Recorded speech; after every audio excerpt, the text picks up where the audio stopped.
சண்டை சண்டை சண்டை எப்ப பார்த்தாலும் சண்டை, எதுக்கு எடுத்தாலும் சண்டை. யாருன்னு நினைக்கிறீங்க? இந்த கப்பிள்ஸ் தாங்க. இந்த அன்ப்ரொடக்டிவான சண்டை நம்மள நிறைய ஹர்ட்ஃபுல் வேர்ட்ஸ பேச வச்சிரும். ஒரு பீரியட் ஆஃப் டைமுக்கு மேல ஒருத்தர் அப்பாலஜைஸ் பண்ணி கிஸ் பண்ணி அந்த சண்டையை மேக்கப் பண்ண வேண்டிய சிச்சுவேஷன்ஸ்ல போய் முடியும். இதுவும் அந்த சண்டைக்கான முடிவு இல்லைங்க, அந்த சிச்சுவேஷனுக்கான முடிவு மாத்திரம் தான். திரும்பவும் யாராவது ஒருத்தர் அந்த சண்டையை ஆரம்பிக்கும் போது இதே பழைய விஷயங்களை திரும்பவும் பேசுவாங்க. ஒரு ரிசர்ச் என்ன சொல்லுதுன்னா 69% ஆஃப் கப்பிள்ஸோட ஃபைட்டை ரிசால்வே பண்ண முடியாதாங்க.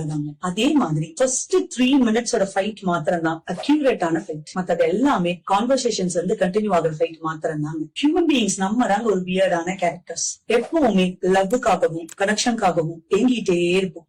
நமக்கு லவ் பண்றதையும் பிடிக்கும், நம்மள லவ் பண்றதையும் பிடிக்கும். இது ஒரு செக்யூர் கனெக்ஷனுக்கான ஒரு அடையாளம். இப்ப இந்த கனெக்ஷன் பிரேக் ஆகுதோ, இல்ல அந்த கனெக்ஷன் உங்களுக்கு ஒரு பயம் வருதோ, நீங்க ஒரு ஸ்ட்ரேஞ்சர்னு ஃபீல் பண்றீங்களோ, அந்த செகண்டே உங்க பிரெயினுக்கு உங்க பிளட்ல இருந்து சிக்னல்ஸ் போயிடும். இந்த பிரெயின்ல ரீச் ஆகுற சிக்னல்ஸ் நீங்க டேஞ்சர்ல இருக்கிறதா உங்களை அலர்ட் பண்ணி உங்களை ஒரு பேனிக் ஸ்டேட்டுக்கு கொண்டு போயிடும். இந்த சிக்னல்ஸ் கரெக்டா இருக்கா அப்படின்னா இல்லங்க, it is all in unclear signals. இதனால ஒரு ப்ரொடக்டிவான ஃபைட் எல்லாம் இருக்காது. இந்த சண்டை முடியவும் முடியாது. நீங்க ஒன்னு ஆர்கியூ பண்ணுவீங்க, உங்க ஆப்போனன்ட் ஒன்னு ஆர்கியூ பண்ணுவார். இது ஆர்கியூமெண்ட்ஸ்ல மாத்திரம் தான் முடியுமே தவிர இதை ரிசால்வே பண்ண முடியாதுங்க. என்னங்க ஒரே குழப்பமா இருக்கா? டீட்டெயிலா சொல்றேன் கேளுங்க. சைக்கலாஜிக்கலி இத நெகட்டிவ் சைக்கிள்னு சொல்லுவாங்க. ஒரு பார்ட்னரை சேசர்னு வச்சுக்கோங்க, இன்னொரு பார்ட்னரை வித்ட்ராவர்னு வச்சுக்கோங்க. இந்த சேசர் எப்பவுமே அவருடைய எமோஷன்ஸ கோபமா காட்டுவாரு, ஆப்போனன்ட் மேல கம்ப்ளைண்ட் பண்ற மாதிரியே காட்டுவாரு. அடுத்து அவங்கள ரொம்ப கிரிட்டிசைஸ் பண்ணுவார். நீ இப்படி பண்ணன அப்படி பண்ணனு கிரிட்டிசைஸ் பண்ணி அவருடைய எமோஷன்ஸ காட்டுவார். வித்ட்ராவர்னு நம்ம சொன்னோம் இல்லையா, அவர் எப்பவுமே இந்த ரியாக்ஷன்ஸ் எல்லாத்துக்கும்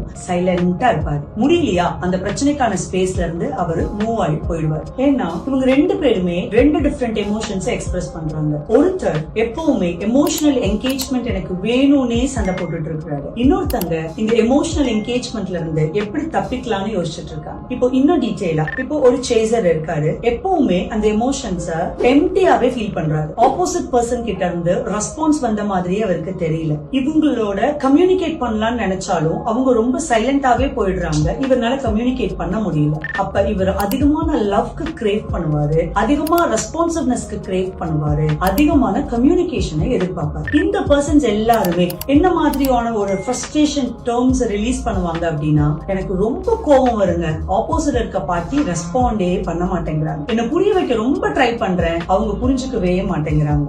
எப்பவுமே நான் அவங்களை புஷ் பண்ணிக்கிட்டே இருக்க வேண்டியதா இருக்கு, இல்லாட்டி நான் தான் அவங்கள ஃபர்ஸ்ட் இனிஷியேட் பண்ணணும்ன்ற மாதிரி இருக்கு. இந்த வித்ட்ராவர்ஸ் ஒன் சைட் ஆஃப் பார்ட்னர்ஸ் சொன்னோம் இல்லைங்களா, இவங்க எப்பவுமே எமோஷனல் என்கேஜ்மெண்ட் வேணும்னு புஷ் பண்ணிக்கிட்டே இருக்கிறதுனாலையும், இவங்களோட எமோஷன்ஸ் எப்பவும் கோபமா இவங்க மேல காட்டிக்கிட்டே இருக்கிறதுனாலயும், அதிகமா கிரிட்டிசைஸ் பண்ணிட்டே இருக்கிறதுனாலயும் எப்படிடா இந்த எமோஷன்ஸ்ல இருந்து அவாய்ட் ஆகி போகலாம் தாங்க நினைப்பாங்க. இவங்க என்ன மாதிரியான ஒரு ஃப்ரஸ்ட்ரேஷன் டேர்ம்ஸ் ரிலீஸ் பண்ணுவாங்க அப்படின்னா, நான் எவ்வளவுதான் சொன்னாலும் அவங்களுக்கு புரிய போறதே இல்லைங்க. நான் ஏன் இதுக்காக திரும்ப திரும்ப அவங்கள ட்ரை பண்ணிட்டே இருக்கணும்? என்னால முடிஞ்சதெல்லாம் அவங்களா காம் டவுன் ஆகுற வரைக்கும் நான் சைலண்டா இருப்பேன். நான் ஏதாவது இதுக்கு ஆன்சர் பண்ண போக இந்த சிச்சுவேஷன் இது இன்னும் வர்ஸ் பண்ணிருமோன்ற பயம் எனக்கு எப்பவுமே இருக்குங்க.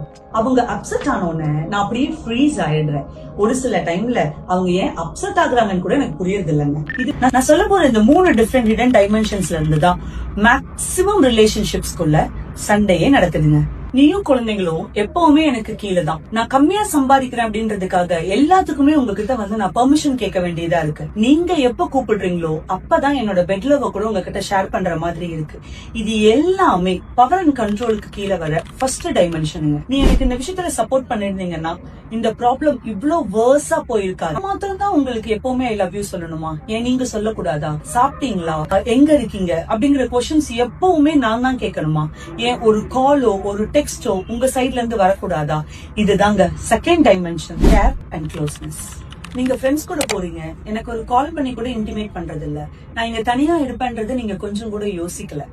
எனக்கு ஆபீஸ்ல நிறைய ப்ரெஷர்ஸ் இருக்கு, அந்த ப்ரெஷர்ஸ ஷேர் பண்ணலாம்னா கூட வீட்ல யாருமே என்ன லிசன் பண்றதுக்கு இல்ல. நான் வீட்ல எவ்வளவு ஹவுஸ் ஹோல்டு ஒர்க்ஸ் பண்றேன் நீங்க யாருக்காவது தெரியுமா? அதையெல்லாம் கொஞ்சமாவது நீங்க ரெகக்னைஸ் பண்றீங்களான்னு எனக்கு புரியல.